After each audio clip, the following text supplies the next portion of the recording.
নমস্কাৰ। আজি মই আপোনালোকক দেখুৱাম শ্ৰী শ্ৰী বৰবিষ্ণু আটাৰ থান চমৰীয়া, যিখন থান চমৰীয়াত অৱস্থিত আৰু এইখন স্থাপিত হৈছিল 1588 খ্ৰীষ্টাব্দত। শ্ৰী শ্ৰী বৰবিষ্ণু আটাৰ থান চমৰীয়া সত্ৰ কামৰূপ জিলাত অৱস্থিত।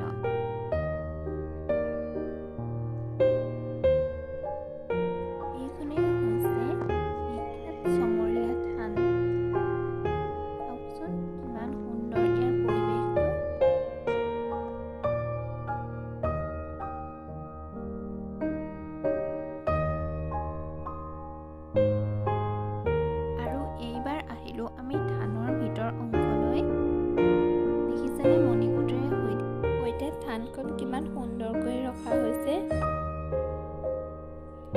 এইবাৰ চাওঁ আহক আমি কিছুমান সাঁচিপাতৰ পুথি।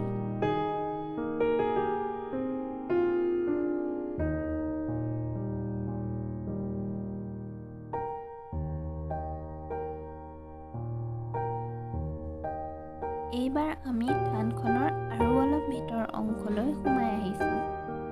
এয়া দেখিছেনে, সেৱালৈ আমি ভিতৰলৈ সোমাই গৈছোঁ আৰু ইয়াতে আছে এগছি বন্তি। থানখনৰ এজন কৰ্মচাৰীয়ে কোৱা মতে এই চাকি গছত খুব কমকৈ তেল দিয়া হয়, মানে বহুদিনৰ মূৰতহে ইয়াত তেল দিয়া হয় আৰু এই চাকি গছ সদায়ে জ্বলি থাকে, কেতিয়াও নুমাই নাযায়।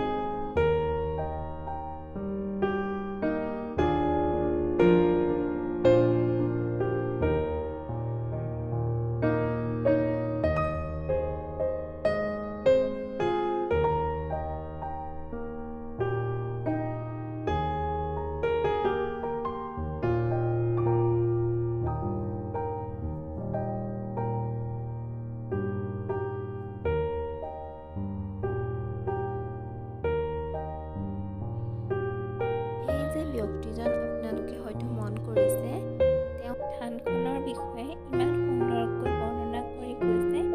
তেওঁলৈ সঁচাই বহুত ধন্যবাদ মোৰ এই ভিডিঅ'টোৰ জৰিয়তে।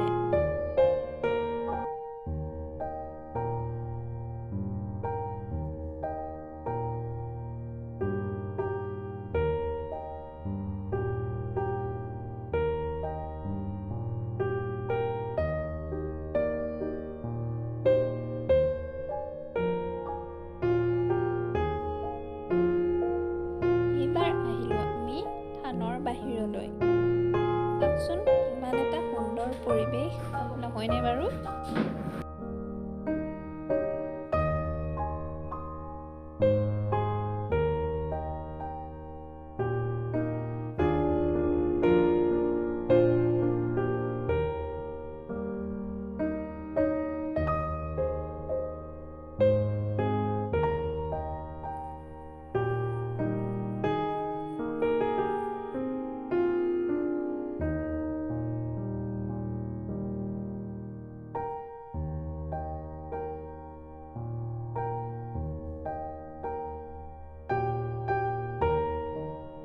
এইবাৰ আহিছোঁ আমি নামঘৰৰ পুৰণি ঘৰবিলাক আৰু নামঘৰৰ পুখুৰীটোৰ ওচৰলৈ।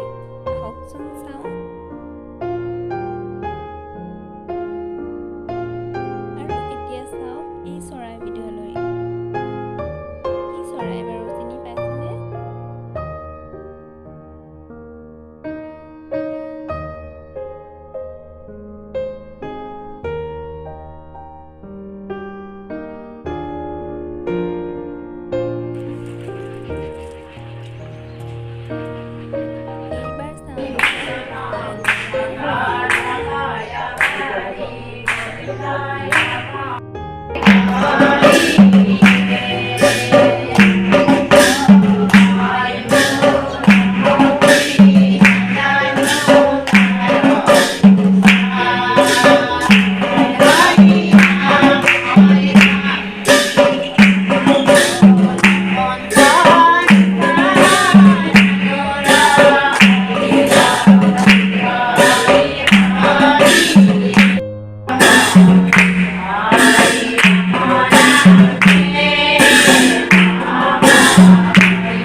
মাজত খুঁটিটো দেখিলে সেইটোক কোৱা হয় ধৰ্মৰ খুঁটি।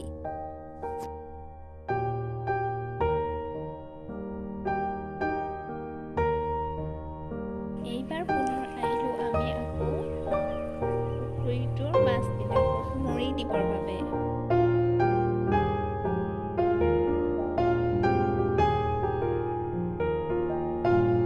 এই যে ঘৰটো দেখিছে, ইয়াতে থানখন দৰ্শন কৰিবলৈ অহা দূৰৰ অতিথিবিলাকক থাকিবলৈ দিয়া হয়। আৰু এয়া চাওক ঘৰটোৰ সন্মুখতে থকা ফুলনিখন আৰু তাৰ ফুলবিলাক।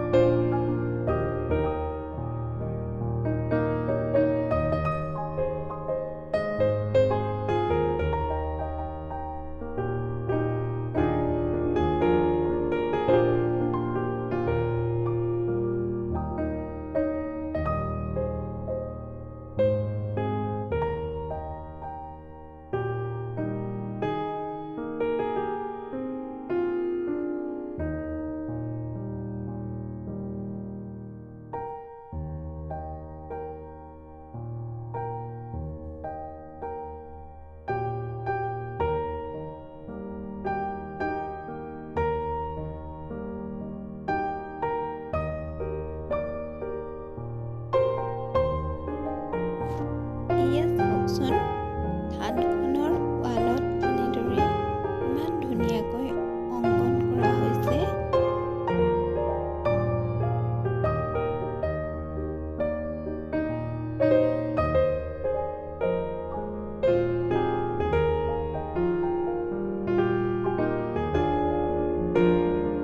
ইমান যে সুন্দৰ নহয়নে বাৰু?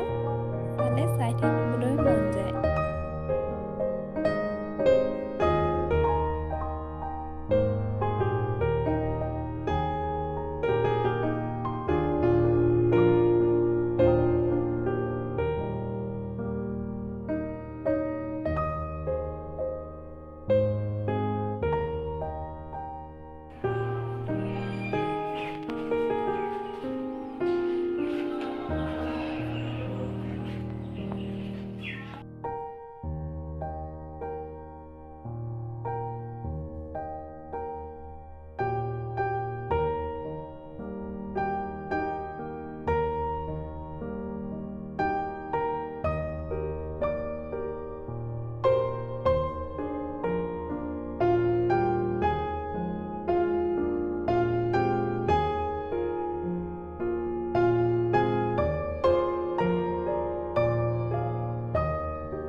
থানখনৰ মুখ্য গেটখনৰ লগতে লাগি আছে এখন ফুলনি বাগিচা।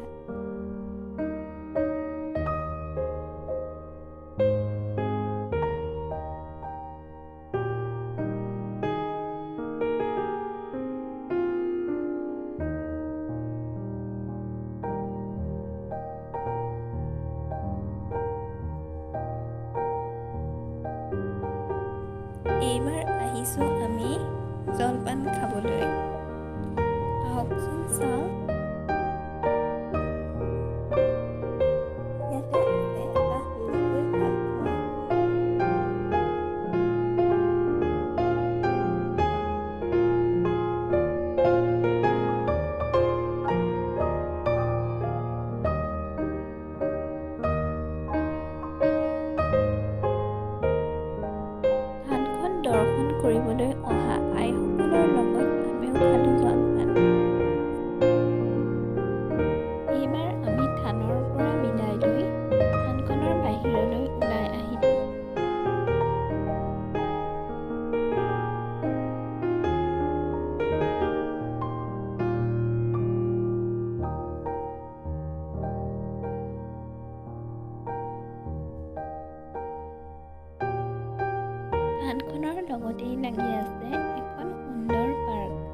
পৰিৱেশটো